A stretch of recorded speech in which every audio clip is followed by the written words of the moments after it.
ಹರಿ ಓಂ ತತ್ಸತ್ ಶ್ರೀಮಾತ್ರೇ ನಮಃ. ಸ್ನೇಹಿತರೆ ನಮಸ್ಕಾರ. ನಿಮ್ಮೆಲ್ಲರಿಗೂ ಸರ್ವ ಪರಿಹಾರ ಚಾನಲ್ಗೆ ಸ್ವಾಗತ. ಸ್ನೇಹಿತರೆ, ನೀವು ಶತ್ರುವಿನಿಂದ ಮುಕ್ತಿ ಪಡೆಯಲು ಬಯಸ್ತಾ ಇದ್ದೀರಾ? ಹಾಗಾದರೆ ಈ ಪರಿಹಾರವನ್ನು ಒಮ್ಮೆ ಮಾಡಿ. ಒಂದು ತೆಂಗಿನಕಾಯಿಯಲ್ಲಿ ರಂಧ್ರ ಮಾಡಿ, ಅದರಲ್ಲಿ ನಿಮ್ಮ ಶತ್ರುವಿನ ಹೆಸರನ್ನು ಒಂದು ಕಾಗದದ ಮೇಲೆ ಬರೆದು ಇರಿಸಿ. ಅದರ ಮೇಲೆ ಆ ತೆಂಗಿನಕಾಯಿಗೆ ಪುಡಿ ಮಾಡಿದ ಬೆಲ್ಲ ಅಥವಾ ಸಕ್ಕರೆ ಮತ್ತು ಪಂಚಮೇವೆ ಅಂದರೆ ಒಣದ್ರಾಕ್ಷಿ, ಬಾದಾಮ್, ಗೋಡಂಬಿ, ಅಂಜೀರ್, ಖಜೂರವನ್ನು ತುಂಬಿರಿ.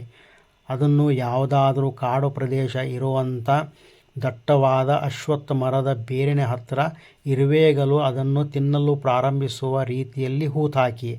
ಇದರಿಂದ ಖಂಡಿತವಾಗಿ ನಿಮಗೆ ಶತ್ರುವಿನಿಂದ ಮುಕ್ತಿ ಸಿಗುತ್ತೆ.